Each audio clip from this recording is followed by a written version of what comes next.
stand by. The vacuum tubes are warming up. This is a special live broadcast right here on Georgia Radio. Well, it is always great when friends stop by, and today we've got a real special friend who has been at this business a long, long time. I'm talking about Terry McBride from McBride and The Ride. Well, 35 years you're celebrating now, the anniversary with McBride and The Ride. Can you believe that? I mean, cannot. What a great run. I want to talk about the single Amarillo Sky. It came out. You've got another EP that's coming out. And the whole thing's being released in October, which is going to be really, really cool. Talk about this project. Well, we're just, we got together, we took a break. We started, our first single came in 90, and got signed in 89. So yeah, gosh, it's almost been 35 years. It's hard to believe, but it's all the original members. It's we've always, even though we took a break for a while, we've always stayed in touch, remained friends. And so, timing was just right. We got back together. Everybody's still playing. Our drummer, Billy Thomas, just finished up 4 nights at the Ryman with Vince Gill. Wow. 4-hour sets, Matt, 8 to midnight they went, all 4 nights. So you got your fill of Vince Gill if you went, or maybe you didn't. Yeah, I'd love to go. He's one of the favorites and one of the good guys in the business. And the most talented as well, on top of all that. Wow. So Billy's an accomplished player. He's been playing, even back in the day when we were McBride The Ride, Billy was singing on those singles, Little Liza Jane and things like that, and playing drums for Marty Stewart on Hillbilly Rock. And then Ray Herndon, our other partner, was on all those Lyle Lovett records. That's how I met those guys, was through our producer, Tony Brown. And they were all doing other projects and doing things, and he wanted to bring us together and form a band around these songs that I've been writing. And we hit it off personally, and then musically as well. We just kind of meshed, and we had that little connection. And then our vocal harmonies became sort of our signature sound, and we didn't even know that was part of the deal, until we started rehearsing. It's funny how that works out, isn't it? Yeah, we started rehearsing these songs and went, oh man, Ray's a baritone and Billy's the high tenor guy, and I'm somewhere there in between. So that was a big added bonus, that's what really kind of got us established, on radio, and people started, hearing us and liking what they heard. And here we are all these years later, still doing it. And this project is just sort of a way to continue moving forward for us. We love playing the songs from the 90s, but we also want to continue to, be somewhat relevant and record some new stuff and write some things and keep moving forward as we can. I think it's great. Amarillo Sky, it's out right now. You can go download it. And it's excellent. We'll play it after the interview on the live stream. If you're listening to this in the podcast, well, you got to tune in some and take a listen for Amarillo Sky on the live channel. You also, and I don't want to. You mentioned a really key word here. You said you wanted to remain relevant. And back 30 something years ago, 8 Seconds with Luke Perry, who at the time was a huge star. You made that rodeo movie. And the soundtrack comes out, and I'm guessing it just introduced your music to a completely different crowd. What was that like? Well, it did, really, now that you mention that, Matt, because we immediately started doing this Bull Mania tour. Back in the day, we all of a sudden got established as the rodeo band of some sort. But, that was our crowd, and kind of goes hand in hand with, country music at the time, for sure. But, that soundtrack was something we had to kind of fight for in the 90s. We were playing so many dates. Our management, they wanted us to come and film a part in the movie. And I like to tell people we actually are in the movie 8 Seconds for about 6 seconds. That's there you go. If you blink, you might miss us. But we got to film. That took about 16 hours, Matt, to shoot that 6 seconds, actually. But it was a lot of fun. We wanted to do it. Our management wasn't crazy about it because they just felt we were spend a couple days doing it, but I'm so glad we did, because now it's, forever a part of that movie. And we had the lead off single. They had sent me the script early on, and it was really interesting to, see the script and then try to write something around it. And at the end, they went, just write us some up-tempo. We need an up-tempo hit, So I just tried, and then I came up with that song, No More Cryin'. And yeah, it was just, in the 90s, so many cool things are happening. That was just one of them. Unfortunately, we got to be a small part of it, Class of 89. I mean, that's a big deal in country music. You look at all the folks that came in, and I want to change gears here, because to me, when I think of when I think of you, I think of your songwriting library. I mean, it really comes, a guy that, you know, cut his teeth in country radio here and coming up, especially in the 90s, working at old dusty stations outside Huntsville and everywhere else around Texas. You'd look on those songwriter credits back when they, you know, had, well, CDs and tapes and everything else that we had to play back then. And there was Terry McBride. I mean, in there with a whole bunch of folks, including Ronnie Dunn, and then moving forward, even, I guess, Chris Stapleton and a number of other folks that you've written with. I guess what makes you tick when it comes to songwriting? Is it like Willie Nelson says, for you, it's just not that hard, or you sit down?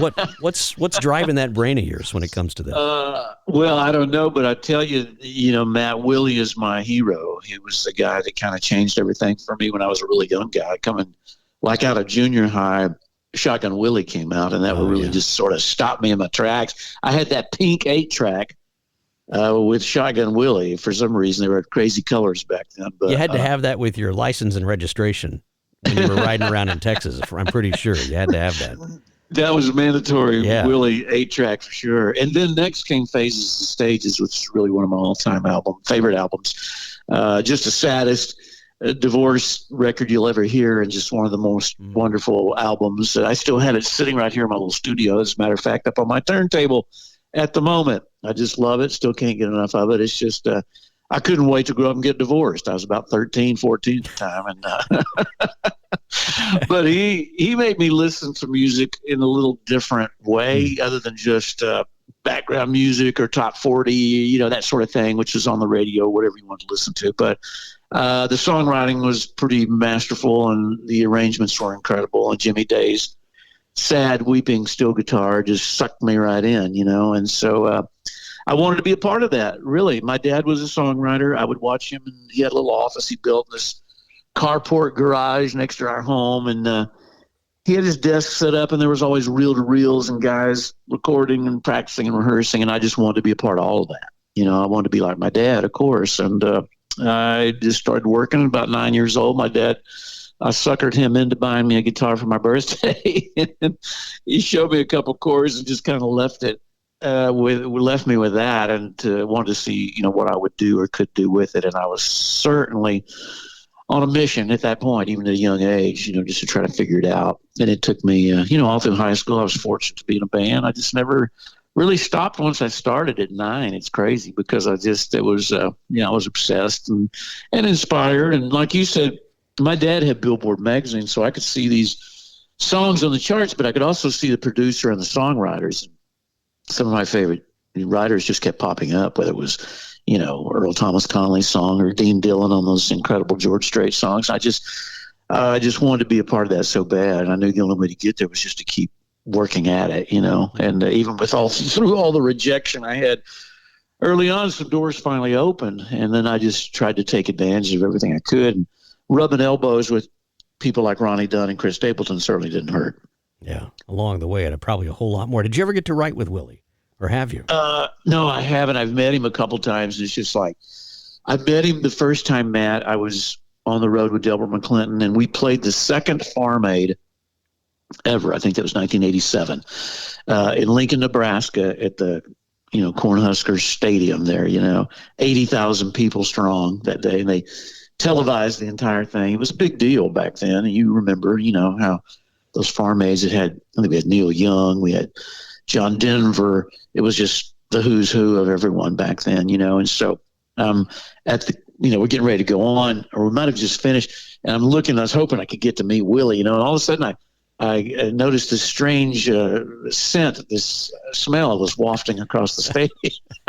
Like I haven't smelled that since high school, back in the locker room. Yeah. What is that? Yeah. Something was burning, and it led me right to Willie, dang it. And he was here he is in the middle of Farm Aid, you know, and he was so kind, and he and my father knew each other, and so I threw that out there immediately so he didn't call security on me, you know, and he was just so kind, and it's like meeting your hero, and then he turns out to be just a really a kind and considerate person. It was just like a dream come true for me. But I'd love to get with him. Willie does a lot, you know, back in the day, and still does a lot of writing on his own, you know. But I'd love to have that opportunity at some point, or just get something to him, that have him recorded. Because, like I said, he's one of those guys that truly matters in my life. I love that you started out with your dad on a carport. I mean, there's hope here for our corn crib and our ham hanging room that someday we'll have something good come out of this place. But no, that's the best part about what we're doing. I mean, today in country radio is that it is, in a lot of ways, with the dawn of this connected universe that we live in. It's back to the Wild West, and I mean, you're seeing all kinds of talent come up from literally from places just like where we're broadcasting from, and it's kind of fun. At first, I didn't like it. I didn't like not having a tower in the backyard and all that kind of stuff. But now, to me, this is where we were, 100 and something years ago when Fiddlin' John Carson laid down that first album, not long and not very far from here. But man, it's where we're at, and I love what you're doing with all of this today, and you've really seen it come full circle. I've got to ask, what's on the horizon for you personally? I know this one's coming out, but are you working on anything just for yourself? Yeah, well, that's another good question, Matt, because I want to keep moving forward. I've established myself somewhat. I'm grandfathered in down in Texas, and I love that, because that's where I was raised, and I still have family there. My wife is from there, and so I get to go back a lot. So when I'm not on the road with the band, The Ride, then I'm down in Texas doing these solo shows, which are just so much fun. The crowd doesn't have to be that big, and some of these rooms aren't very big anyway. Maybe sometimes 100 people, but some of the best shows of my entire career have taken place in some of those rooms like that, because it's just a connection and a response that you just can't get any other way. And I love it. And I just love that my music is still, connecting down there. And I'm going to continue to work at that as well. I released an album a couple of years ago that my friend Luke Laird produced. And we had a little #1 single on the big Red Dirt chart. And that was exciting. Followed it up with a couple more and kind of established me and let people know that I'm still around. And I'm heading back for the rest of this year. I have several dates with the band and solo as well. So that's just keeping me busy and keeping me, wanting to continue to move forward for sure. I think it's great. You're going to be in the Braunfels. You're going to be in the Woodlands, not far from my old stomping grounds, a big honky tonk called Shenanigans up in Huntsville. And, cool. Yeah. I'll tell you what, not a big place, 30,000 square feet total. But you can put a lot of folks in there. When I left that job, I wrote Ford and I wrote Chevrolet, and I said I have bred at least several generations of pickup truck owners.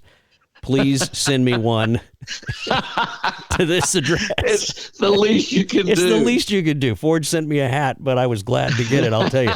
But that's America. That's where this stuff happens, and I love that you're still out there playing all this stuff. I just drove through Huntsville, Matt, a couple of weeks ago. We were up in Denison, played a really, really cool outdoor annual event that they have, and then we drove down to Texas City, right through Huntsville. And I visited that station there a couple of years ago when I was making the rounds. I stayed in that Hampton Inn right there off the interstate. We'll have to get you up there with Daryl and Shenanigans.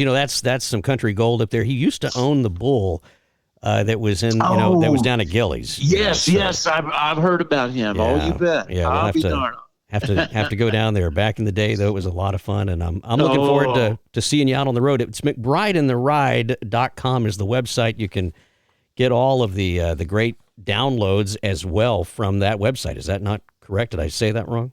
Oh, you got it. You got it all laid out there perfectly. That's where you can go and find everything that we're doing, tour dates, and information, all that good stuff. And we love seeing everybody's, and we love hearing from our fans. They're a pretty vocal bunch, and we're getting ready we're heading back to Broadway in Nashville. We're going to kick off this EP release at Eric Church's venue called Chiefs.